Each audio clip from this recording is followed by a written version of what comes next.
Well, according to a Georgetown professor by the name of Cal Newport, one of the most dangerous weapons of the 21st century was created in a computer science lab in Silicon Valley back in 2009. Now, this weapon has terrorized Americans for over a decade. It targets children and adults indiscriminately. And the worst part about it is, there is nothing you can do to stop it. Now, what is this weapon of mass destruction? Well, according to Cal Newport, it is the internet like button. That little thumbs up you see on the side of your Facebook feed? Newport says that one little button has caused more harm to Americans than you could possibly imagine. You see, in 2009, when Facebook originally created the like button, it was originally intended to help better distill online information so that you would only see the most popular post first. It was meant to be a tool to digitally declutter your mailbox so that you wouldn't have to sift through all of the minutia of Facebook to get to the really good things we want to see on the internet. Cat memes and pictures of your neighbor's baby. But quickly, this button, it became weaponized because it began to prey on our very human need for social affirmation. You see, every time you post something online, you are given instant feedback about what other people think, whether or not they approve, whether or not they like it. In fact, one Facebook executive even said that this technology creates a social validation feedback loop where big tech companies take advantage of human psychology. In the end, the internet like button, it just becomes another form of online judgment. Where every day, thousands of people look at the most intimate moments of your life and they give you a thumbs up or a thumbs down. And whether or not you admit it, these opinions, what other people think, it matters to you.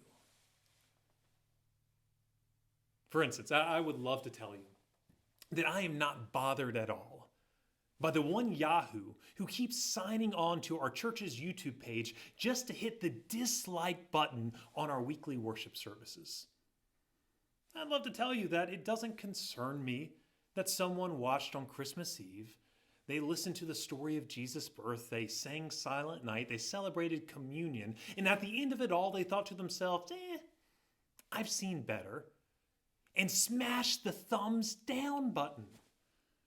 I wish that didn't bother me, but really, who does that? You know who does that? People. People do that. And no matter where you go, no matter what you do, people will always surround you, waiting to give their feedback, waiting to give you a thumbs up or a thumbs down. They're waiting to judge you.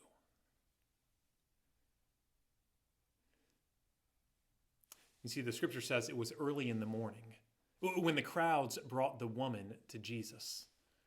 The scribes and the Pharisees, they already had the rocks in their hand, ready to execute their judgment.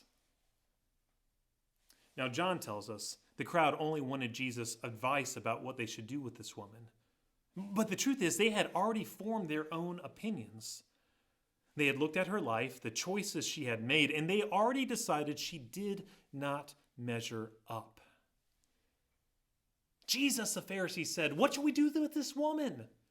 You know what she's done. You know what she's capable of. You know she needs to be punished."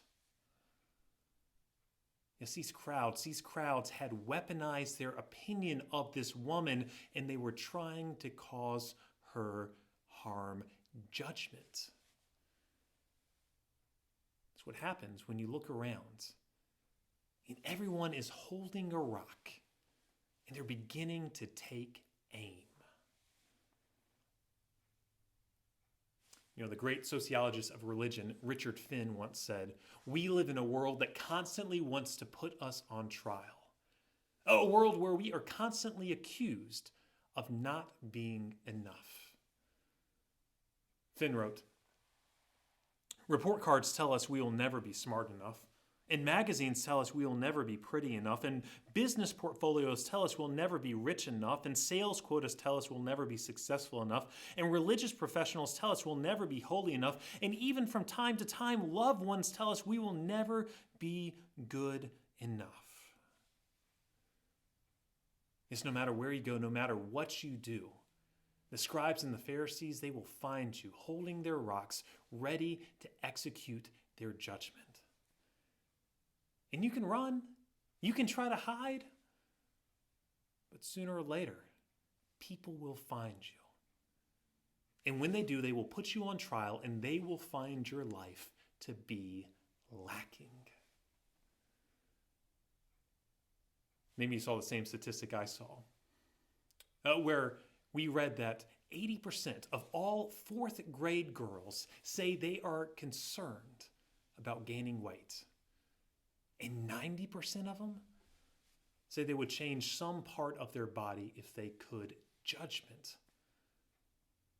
It starts at a very early age.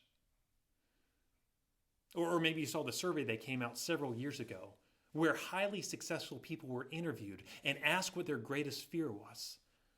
And their greatest fear was not the fear of failure. Instead, it was the fear of being discovered for being the fraud they believed themselves to be. Yes, wherever you go, whatever you do, people will find you, and they'll say that you are not enough. Maybe it shouldn't surprise us that one of the very first names for the evil one in Scripture is the Satan, which literally translates as the accuser. Because the accuser is always there in the middle of the crowd, holding that rock, ready to throw first. Yes, we live in a world that constantly wants to put us on trial. A world where we are told we are constantly not enough. And yet, if you ask any good lawyer, they will tell you what matters most in a trial is not who the accuser is. What matters most is who the judge is. Because the judge is the one who has all the power. And Jesus, he turned to the scribes and the Pharisees, and he said, "Let anyone among you who is without sin cast the first stone." And when the crowd heard his pronouncement, one by one, they dropped their rocks, they dropped their accusations, they dropped their condemnations, and slowly they went away. Yes, Jesus Christ, and Jesus Christ is the only judge of our life. And his judgment, well, it's not a judgment of condemnation, it's a judgment of liberation. It's not a judgment of regret. It's a judgment of rebirth. It's not a judgment of guilt. It is a judgment of grace. "Woman," Jesus said, "woman, is there no one here to condemn you?" "Well, neither do I condemn you." The Apostle Paul put it this way. Paul wrote, "Where the Spirit of the Lord is, there is freedom." There's freedom from the magazines, freedom from the sales quotas, freedom from the pressures of being what everyone else says you need to be. Where the Spirit of the Lord is, there is freedom.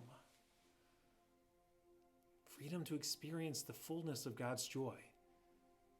Freedom to be the person God created you to be. Freedom to live in grace and not judgment.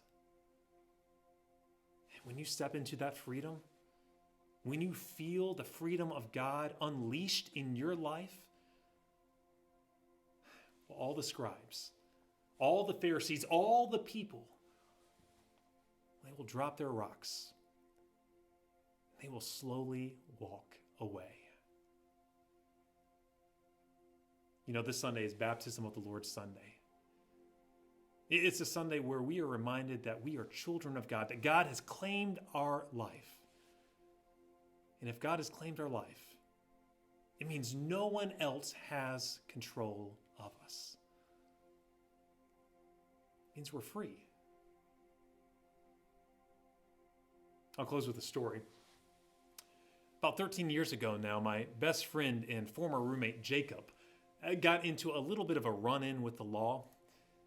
You see, we were in grad school at the time, and he was coming back from work one night when he accidentally had a fender bender. A car pulled out in front of him. He didn't have time to stop, and he slowly bumped into him. Now, it wasn't a big collision, but it was enough of a collision where they had to call the police to come out and file a report. Now, this accident was a clear inconvenience for everyone. But what made Jacob mad was he was written a ticket for reckless driving, which he completely objected to. You see, in his mind, he wasn't reckless. He was going the speed limit. He was between the white lines. I mean, sure, it was unfortunate that it happened, but, well, he wasn't reckless. So he decided to fight the charges in court. Now, at the time, Jacob was getting his doctorate in genetics. So clearly he thought he was capable of representing himself in a trial. After all, genetics, pre-law, it's basically the same thing. So every night he worked on his defense.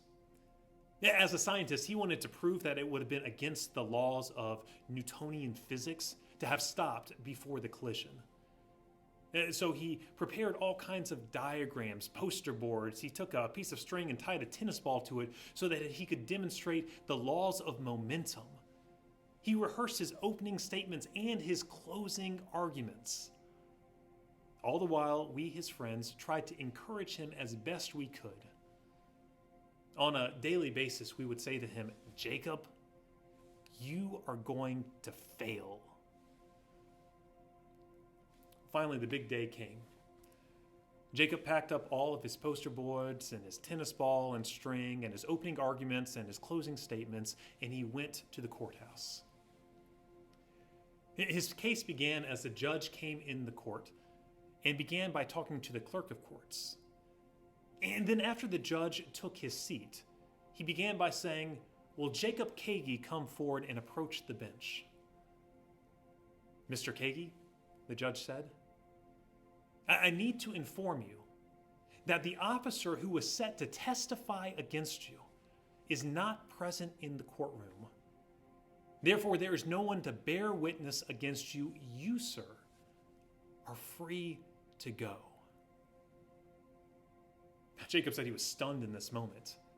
And part of him even objected. He said to the judge, "But I have these posters. Don't you want to see my posters?" The judge said no. So Jacob packed everything back up. And he left. He left a free man. Yes, we live in a world that constantly wants to put us on trial. A world where you are constantly being told you are not enough.